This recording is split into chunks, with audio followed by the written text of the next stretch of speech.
Hello everyone, welcome back to my channel study with Sapna. I hope आप सभी बिल्कुल ठीक होंगे। आज की वीडियो हम स्टार्ट करने वाले हैं मॉडल्स ऑफ कम्युनिकेशन। ऑलरेडी इसका फर्स्ट पार्ट यानी कि जिसमें हमने लीनियर मॉडल को डिस्कस किया था वो ऑलरेडी अपलोडेड है।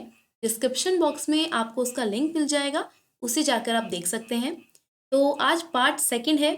इस वीडियो में हम दूसरे टाइप का मॉडल सीखेंगे। यहाँ से एनटीए क्वेश्चंस पूछता है। कम्युनिकेशन यूनिट में यहाँ से बहुत सारे क्वेश्चंस आपसे पूछे जाते हैं। तो ऑलरेडी फर्स्ट मॉडल हमने एक वीडियो में कवर किया है। शॉर्ट वीडियोस के थ्रू आपको इजी वे में मैं कम्युनिकेशन करूँगी, मेटा कम्युनिकेशन करूँगी कि आपको मॉडल्स अच्छे से समझ आएँ। तो आज के वीडियो में हम सेकंड मॉडल को पढ़ेंगे, लेकिन उससे पहले मैं आपको एक क्विक रिकैप देना चाहूँगी कि अभी तक हमने लीनियर मॉडल में क्या क्या सीखा। तो लीनियर मॉडल में हमने बात की थी कि एक ऐसा मॉडल है जहाँ पर एक लाइन की तरह वर्क होता है, यानी कि एक सेंडर है, एक रिसीवर है और वो आपस में कम्युनिकेट कर रहे हैं। इस कम्युनिकेशन को हम कहते हैं वन वे कम्युनिकेशन। ये वहाँ पर यूज़ किया जाता है जहाँ पर आपको किसी को परसुएड करना हो, जैसे कि पब्लिक स्पीकिंग में या फिर मास कम्युनिकेशन के लिए आप इसको यूज़ करते हैं। हमने इसमें 4 तरीके के मॉडल्स भी पढ़े थे: Aristotle model, Lasswell, Shannon Weaver and Berlo का एसएमसीआर मॉडल। एरिस्टोटल ने कहा था मेरे पास 5 एलिमेंट्स हैं: speaker, audience, speech, occasion and effect. उसके बाद उसने 3 कंपोनेंट्स दिए थे: एथोस, पैथोस एंड लोगोस। साथ ही साथ हमने लेसवेल मॉडल पढ़ा था, जिसने कहा था कि यहाँ पर हम क्वेश्चन के थ्रू क्या कर सकते हैं, अपने मॉडल को क्रिएट कर सकते हैं, जैसे कि who, says what, in which channel, to whom, with what effect. ये बात की थी लेसवेल ने। Next, Shannon Weaver model. Shannon Weaver ने कहा था कि बिना नॉइस के कोई भी कम्युनिकेशन इफेक्टिव नहीं होता। कुछ ना कुछ नॉइस तो कम्युनिकेशन में आपके पास देखने को मिलेगी ही। तो शैनन वीवर ने कहा था नॉइस का कंसेप्ट। नेक्स्ट है आपका एसएमसीआर मॉडल 1960, जिसमें आपके पास सिर्फ 4 कंपोनेंट्स हैं: source, message, channel and receiver.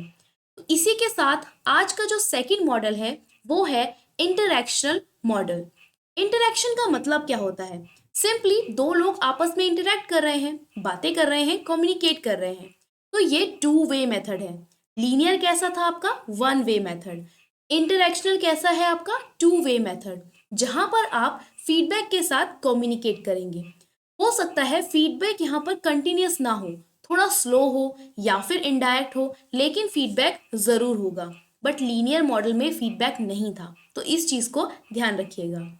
Interactional model में हमारे पास 2 तरीके के मॉडल्स हैं: ऑसगुड स्क्रैम एंड वेस्ली मैकलीन। ये दोनों ही मॉडल्स और इनके ईयर इंपॉर्टेंट है, आप इसको याद कर सकते हैं। देखिए, 1954 ऑसगुड एंड 1957 वेस्ली मैकलीन। तो इनको डिटेल्स में पढ़ने से पहले इंटरैक्शनल मॉडल के बारे में थोड़ी और बातें जान लेते हैं। इंटरैक्शनल मॉडल में जिसमें हमने क्या कहा कि यहाँ पर जो कम्युनिकेशन है वो फीडबैक थोड़ा स्लो हो सकता है।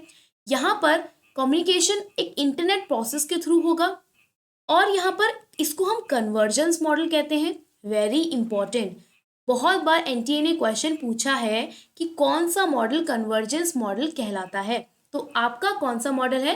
इंटरैक्शनल मॉडल, जिसे आप कन्वर्जेंस मॉडल भी कहते हैं। साथ ही साथ कहा था कि communication becomes linear if receiver does not respond. अगर सेंडर और रिसीवर की हम बात करें और रिसीवर रिस्पॉन्ड नहीं कर रहा है, तो ये कैसा मॉडल बन जाएगा? ये आपका लीनियर मॉडल बन जाएगा। ठीक है, क्या इसके एडवांटेजेस हैं कि फीडबैक होता है, चाहे मास कम्युनिकेशन हो फिर भी फीडबैक आपको देखने को मिलेगा। न्यू कम्युनिकेशन चैनल्स क्रिएट होते हैं। कॉन्स क्या है इसके? फीडबैक में कभी कभी बहुत लंबा टाइम भी लग जाता है और sender and receiver might not know who the other person is. ठीक है, तो ये इंटरैक्शनल मॉडल। अब देखिए, ये है इसका एक ग्राफ, एक इमेज। इसको क्या कहते हैं? कन्वर्जेंस मॉडल भी कहते हैं। वेरी इंपॉर्टेंट है, प्लीज ध्यान रखिएगा। आप इसे आईसी कर्व की तरह याद कर सकते हैं।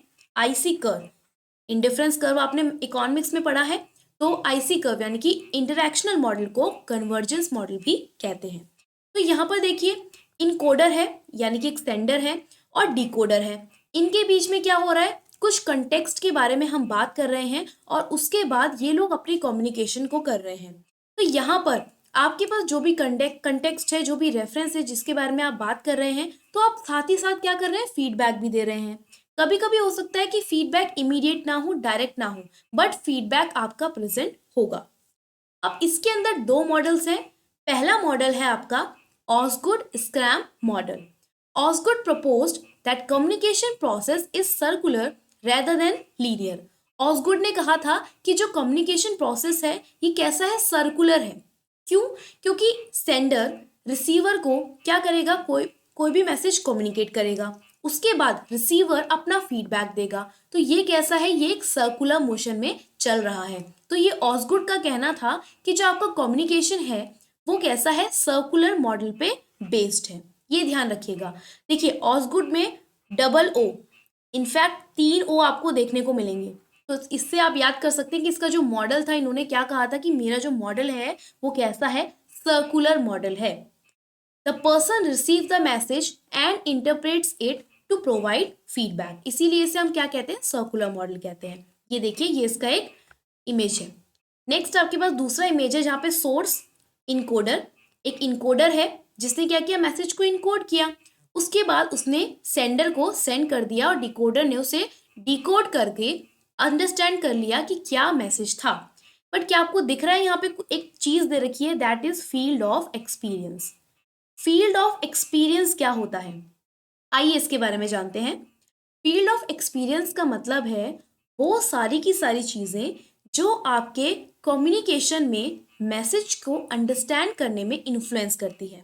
जैसे कि मैं आपसे कम्युनिकेट कर रही हूँ, मैं डिफरेंट कल्चर की हूँ, आप डिफरेंट कल्चर के हैं, मेरा बिलीफ अलग है, मेरा सोशल बैकग्राउंड अलग है, आपका अलग है, लेकिन हमारी अंडरस्टैंडिंग और हमारे जो वर्ड्स होंगे उसका इंटरप्रिटेशन अलग तरीके से होगा।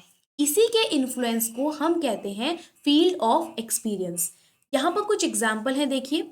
पहला है कि एक पर्सन है, वो हमेशा क्या करता है, स्पून से खाना खाता है। अब किसी पर्सन ने उसको कह दिया कि आप स्पून से क्यों खा रहे हो, आपको हाथ से खाना खाना चाहिए। तो जो पर्सन था वो क्या हो गया, उसे ऑफेंडेड फील हुआ, उसे लगा ये बहुत इम्पोलाइट वे है कहने का। तो यहाँ पर क्योंकि डिफरेंट वैल्यूज थे, डिफरेंट एक्सपीरियंसेस थे, तो उसकी वजह से क्या हुआ, जो भी आपने मैसेज को इंटरप्रेट किया उसका इन्फ्लुएंस आपके कम्युनिकेशन पे पड़ा। इसी को हम कहते हैं फील्ड ऑफ एक्सपीरियंस। जैसे कि a teacher must deliver his और हर लेक्चर इन आइदर इंग्लिश और फिलिपिनो। ऐसा ज़रूरी तो नहीं है, अब जैसे मैं आपके साथ अपना लेक्चर डिलीवर कर रही हूँ तो मैं हिंदी लैंग्वेज का यूज़ कर रही हूँ। तो ऐसे ही स्टूडेंट के अकॉर्डिंग हम लैंग्वेजेस का यूज़ करते हैं। तो जिस स्टूडेंट को दूसरी लैंग्वेज समझ नहीं आएगी उसे प्रॉब्लम होगी, तो वो उसका फील्ड ऑफ एक्सपीरियंस है कि उसे हिंदी कंफर्टेबल नहीं है या उसे इंग्लिश कंफर्टेबल नहीं है। ठीक है, आई होप आपको फील्ड ऑफ एक्सपीरियंस समझ आया होगा। दूसरा ऑथर है वेस्ली एंड मैकलीन मॉडल। ये मॉडल ज़्यादा इंपॉर्टेंट नहीं है, इसमें बस ये बताया गया है कि आपके पास फीडबैक होता है जो कि डायरेक्ट भी हो सकता है, फास्ट भी हो सकता है, लेकिन कब, जब आप इंटरपर्सनल कम्युनिकेशन कर रहे हैं। लेकिन जब आप मास कम्युनिकेशन कर रहे हैं तो आपका फीडबैक इनडायरेक्ट होगा और वो थोड़ा स्लो होगा। नॉर्मल सी बात है, लॉजिकली बात है, जब मैं बहुत सारे लोगों से कम्युनिकेट कर रही हूँ तो हो सकता है कि उनमें से कोई पर्सन जब मुझे कोई फीडबैक देगा तो उसका फीडबैक स्लो होगा, क्योंकि वहाँ बहुत सारे लोग इन्वॉल्व हैं। लेकिन जब मैं इंटरपर्सनल कर रही हूँ, सपोज मैं और एक स्टूडेंट, हम लोग सिंगल आपस में कम्युनिकेट कर रहे हैं, तो वहाँ जो हमारा फीडबैक है वो बहुत ही फास्ट होगा और डायरेक्ट होगा। ठीक है, तो यहाँ पे वेस्ली एंड मैकलीन ने क्या कहा था, A represents sender, B represents receiver. एक पर्सन है ए जो रिप्रेजेंट करता है कि वो सेंडर है, बी क्या है, रिसीवर है, और सी रिप्रेजेंट करता है कि मास मीडिया जिसके थ्रू आप कम्युनिकेट कर रहे हैं।